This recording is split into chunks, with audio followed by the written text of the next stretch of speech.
김찬희의 입시 뉴스. 어느덧 2012학년도 수능이 끝나고 11월 30일에는 수능 성적 발표가 있었습니다. 이제 다음은 고2, 즉 예비 고3 차례입니다. 2013학년도 대입 이제 시작입니다. 오늘 이 시간에는 2013학년도 대입 전형의 기본적 특징과 주요사항을 알아보고 그 대비법에 대해 살펴보겠습니다. 김찬희의 입시 뉴스, 오늘로 39회입니다. 안녕하세요, 김찬희입니다. 39회 동안 달려오는 동안 입시 뉴스가 어느덧 입시 정보의 정론으로 자리 잡고 있는 어떤 뿌듯함이 있는데요. 오늘 이제 또 새로이 2013학년도를 대비해서 새로운 출발을 알려야겠죠. 즉 2013학년도 대비 입시 뉴스 1회에 해당하겠습니다. 오늘 방송은 말이죠, 어떤 면에서는 또 다른 출발이 될 수가 있는데요. 2013학년도 수능의 출발이라는 면이 하나지만 또 하나는 이 티치미와 대성마이맥에서 동시에 서비스하는 첫 방송이라고 볼 수 있습니다. 따라서 제가 특별히 감개무량하다 이렇게 말할 수 있겠습니다. 어쨌건 2013학년도 수능은 11월 8일 날 실시하는 것으로 확정이 됐습니다. 점수 발표는 11월 28일입니다. 따라서 올해보다 딱 이틀씩 앞당겨졌다 이렇게 생각해 주시면 되겠습니다. 자, 그럼 말이죠, 오늘은 첫 회니까 2013년도 대입제도의 모든 것을 다 밝히는 게 당연히 아니고요. 가장 기본적인 특징, 특히 대교협이 이미 발표한 것 중에서 꼭 알아둬야 될 특징 몇 가지 하고요. 제가 또 특별히 여러분들한테 강조하고 싶은 몇 가지 이런 기본적인 사실을 정리하는 첫 방송으로 하도록 하겠습니다. 자, 먼저 대교협 발표 자료 중에서 2013년도에서 대입 전형에서 가장 중요한 특징이 뭐냐? 대교협 자료 첫 번째 자료를 보면 말이죠, 대입 전형의 일관성 유지를 위한 안정적 시행, 이렇게 별 대수롭지 않은 내용이 1번이에요. 난 참 이런 게 이해가 안 가요. 1번에 제일 중요한 걸 써야 되는데 왜 1번에 아무 의미도 없는 내용을 넣는지 전 진짜 이해가 안 가요. 저는 그래서 이건 빼고요. 대교협에서 2번으로 되어 있는 게 제일 중요한 겁니다. 네, 저는 그게 1번인데요. 수시 모집 최종 합격자의 정시 및 추가 모집을 지원을 금지한다. 이거 옛날에도 그랬던 것 같은데, 선생님, 수시 모집 합격자는 정시 지원 안 되는 거 아닙니까? 아하, 2012학년도 이번 수능부터 서로에 추가된 게 있었죠. 네, 뭐죠? 충원 합격이라는 게 있죠. 추가 합격이라고도 하고 있는데 정식 명칭은 충원 합격인데요. 수시 모집을 먼저 1차 합격자를 발표해놓고 합격자를 발표했는데 결원이 생겼을 때 충원 합격을 5일 동안 실시하도록 한 거, 이거 다 알고 계시죠? 이번에 고3 학생들은 다 알고 계실 거고 고2 학생들은 좀 모를 수도 있는데요. 그래서 5일 동안 충원 합격을 실시하게 했습니다. 근데 얼마나 황당한가 하면 말이죠, 기본적으로 최초 합격한 사람들 있잖아요. 원래 20명 정원이면 20명이 뽑힌 사람들, 처음에 최초 합격한 사람들은 최초 합격이 되는 순간 무조건 그 수시 합격한 데 중 모든 것 중에서 무조건 한 곳은 무조건 등록해야 되고 정시 지원 자격이 박탈됐었죠. 그런데 충원 합격은 말이죠, 내가 하기 싫으면 등록을 안 할 수가 있어요. 당신 충원 합격입니다. 그리고 전화가 왔을 때 등록하시겠습니까? 이거 다 녹음되고 있거든요. 안 하겠습니다. 그러면 안 해도 돼요. 그리고 정시 지원이 되는 거예요. 네, 정시 점수가 잘 나온 거지.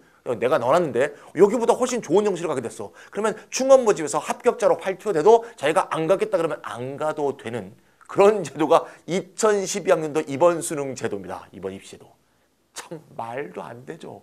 최초 합격자는 무조건 등록해야 되고 충원 합격자는 무조건 등록 안 해도 되는 이런 말도 안 되는 제도를 만든 사람 잘라야 됩니다. 네. 근데 어쨌건 올해는 그렇게 제도가 돼 있어요. 그래서 이게 좀 말도 안 되니까 내년부터는 최초 합격이건 충원 합격이건 무조건 한 곳이라도 합격했다면 그 합격된 것 중에서 최소한이고 무조건 한 곳을 등록해야 된다는 거 잊지 마시고요. 따라서 애초부터 수시를 넣을 때 충원 합격될 가능성까지도 다 이렇게 예상하면서 아주 엄밀하고 정확하고 신중하게 이렇게 지원서를 내야 된다. 이 점을 잊지 마시기 바랍니다. 자, 두 번째 내용은 좀 사소한 건데요. 대입 전형 일정 및 시험 시간을 명확하게 사전 공지하기로 했습니다. 이건 좀 창피한 일입니다. 대교협 입장에서. 이때까지 말이죠, 시험 원서 내기 전에도 아직 시간 확정을 고지하지 않은 참 불량 학교들이 정말 많았습니다. 아니 논술고사를 치거나 면접고사를 치면 몇 월 며칠 몇 시에 친다는 걸 알려줘야 될 거 아니에요. 이걸 안 알려주는 거죠. 이런 건 뭡니까? 이 사회적 용어로 하면 비양심이라고 하죠. 예. 내가 원서를 쓰는 학생 입장에서 예를 들면 11월 22일 날 시험이 있어. 얘가 10시고 제가 2시면 둘 다 원서를 넣을 수 있잖아요. 근데 시간을 안 밝히면 이걸 넣어야 돼 말아야 돼. 그러면 일단 넣겠죠, 두 개 다. 넣어놨다가 나중에 보니까 시간이 같아. 그러면서 길거리에다가 돈을 버리게 되는 이런 정도로 말도 안 되는 이런 좀 말하자면 행동들을 해왔는데 이거는 이제 좀 자제하자. 그래서 최소한 원서 접수가 있기 전에 날짜와 시간은 발표하기로 대교협이 약속을 했으니까 약속을 지킬 것이라고 믿어보면서 기다려봅시다. 세 번째 얘기는 수시 모집 입학 사정관제 전형 접수가 작년에는 8월 1일부터 있었죠. 이 8월 1일이 작년이 아니고 올해 2012학년도 8월 1일이 이게 한 달 앞당겨진 거죠. 원래 입학 사정관제건 일반 전형이건 9월 1일부터였는데 2012학년도부터 입학 사정관제만 8월 1일로 한 달 앞당겼잖아요. 근데 너무 앞당기니까 이게 굉장히 학교에서 학사 일정상 문제가 많았습니다. 예, 학생부 정리하랴 뭐하랴. 그래서 2주가량 미루어서 8월 16일 광복절 다음인 8월 16일부터 접수하기로 했다는 점 이것도 기억하시고요. 마지막 네 번째, 이 네 번째가 중요한 건데요. 슬쩍 맨 끝에 끼워놨네요. 수시 모집 지원 횟수를 한 3년 전서부터 총 합쳐서 5회 이하로 제한하겠다는 말이 계속 대교협에서 나왔다 들어갔다 나왔다 들어갔다 했는데 이건 이번에 어떻게 됐냐. 역시 제한은 실시하지 않기로 했습니다. 이거 대교협 발표자를 한번 제가 읽어보겠습니다. 수시 모집 지원 횟수 제한은 수험생의 선택권을 지나치게 제한하는 측면이 있고 횟수 제한보다는 진로 지도의 내실화를 통해 과도한 지원을 완화하는 것이 교육적으로 더욱 바람직하다는 의견을 수용하여 라고 되어 있습니다. 여러분들을 위해서 수시 모집 5회 제한 조치는 하지 않고 마음대로 10개건 20개건 지원할 수 있게 해준다. 이렇게 한답니다. 저 발표 내용을 그대로 읽었습니다. 그렇다면 정시도 한 10개, 20개 지원하도록 해주시지 왜 정시는 3개로 제한하셨는지 잘 모르겠네요. 어쨌건 발표문을 읽어드렸습니다. 그러면 우리가 제일 관심 있는 거 수시 모집 지원 자격 제한 횟수가 생기지 않으면 10개를 지원하면 평균 한 100만 원 정도 원서비가 될 텐데 이 원서료의 전용료를 인하하는 거에 대해서는 대기업이 뭐라고 발표했느냐. 대학들이 자발적으로 전용료 인하를 위해서 노력하고 있다. 이렇게 돼 있습니다. 무슨 말씀인지 아시겠죠? 자발적으로 유도하겠다라고 합니다. 없다는 얘기입니다. 알겠죠? 예. 여기까지가 대기업이 발표한 2014년 대입자력의 기본 특징이 되겠습니다. 뭐 좋은 소식도 있고요. 별로 재미없는 소식도 있고 나쁜 소식들도 있었습니다. 대기업에서는 발표하지 않았지만 제가 입시 전문가로서 내년 입시에서 꼭 기억해야 될 가장 중요한 사항을 3가지만 정리해 보도록 하겠습니다. 첫 번째는 말이죠. 내년에는 재수생, 특히 실력 있는 재수생이 양산될 것이다. 특히 고3, 예비 고3 학생들 입장에서는 매우 안 좋은 소식이죠. 뭐 언제나 재수생들은 실력이 있어 왔습니다. 또 언제나 실력 있는 재수생들이 많았습니다. 삼수생들도 많았고요. 하지만 내년은 역대 중에서 제일 많은 두 번째 해가 될 것 같습니다. 첫 번째는 말이죠. 등급제 수능이 있었던, 즉 점수가 폐지되고 1등급부터 9등급까지만 수능 점수를 하게 했던 그 해와 올해 이 두 해가 아마 그 다음 해에 재수생이 제일 많을 겁니다. 재수는 왜 하죠? 물론 내가 원하는 대학에 못 가서 재수하는 경우 이게 이제 일반적인데요. 보통 원하는 대학에 못 간다고 할 때 예를 들면 내가 평소에 숭실대 정도를 생각하고 있는데 연세대 못 갔다고 화나서 재수하지는 않지 않습니까? 재수의 가장 큰 동기는 뭐냐? 나보다 원래 공부 잘하던 애가 나보다 좋은 학교로 갔어. 이건 참을 수가 있어. 근데 나보다 항상 못하던 애가 나보다 좋은 학교 갔다. 이건 참 참기 힘들어요. 인간 입장에서, 학생 입장에서. 근데 올해처럼 시험이 이렇게 쉽게 나오면 뒤죽박죽 엉켜버리게 되었죠. 내가 쟤하고 원래 외국어 점수차가 20점이었어. 근데 이번에 2점 차이 났어. 그래서 걔가 나보다 더 좋은 학교 갔어. 와, 이러면 열받아서 열재수합니다. 예. 그래서 내년에는 아마 재수생이 역대 1위로 가장 실력 있는 재수생이 많을 것이다. 고3 학생들, 예비 고3 학생들 경계하고 지금 조심하라. 열심히 하라. 이런 얘기를 꼭 하고 싶고요.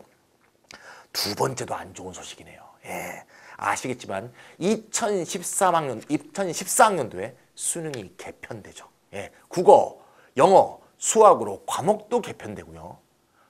그 다음에 그것이 AB 시험지가 2개씩 생기죠. 그러니까 수학은 2개가 원래 있었으니까 큰 변화가 아닙니다만 국어하고 영어가 2개의 시험지가 된다는 건 큰 변화거든요.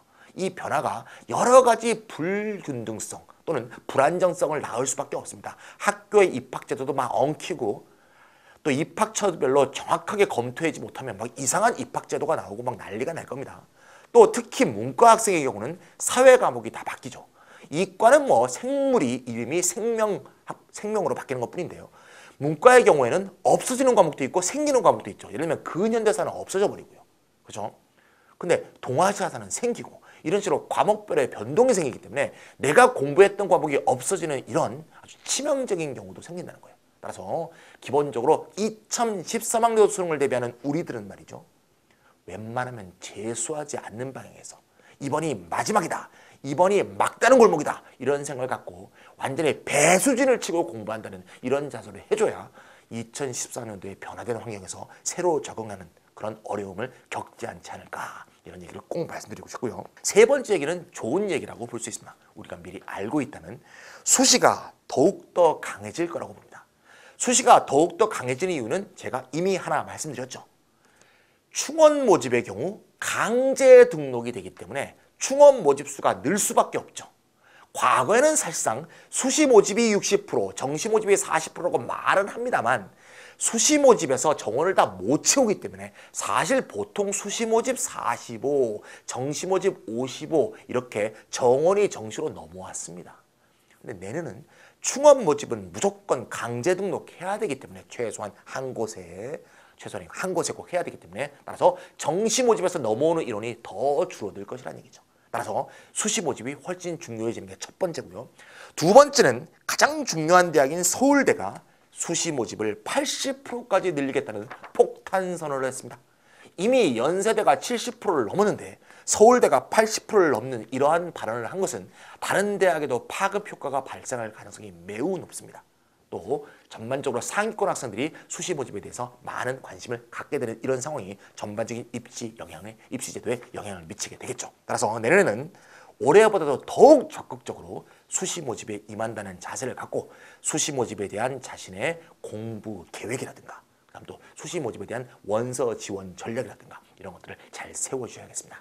그러면 이렇게 어떻게 수시 모집이라든가 정시에 대해서 공부를 하고 지원 전략을 세워야 될 것인가 앞으로 1년 동안 300여일 동안 계속 입시 뉴스 40회, 40일에 계속 이어져 내려가면서 여러분들한테 양질의 훌륭한 정보를 계속 전하도록 하겠습니다. 여기까지 입시 뉴스 김찬이었습니다.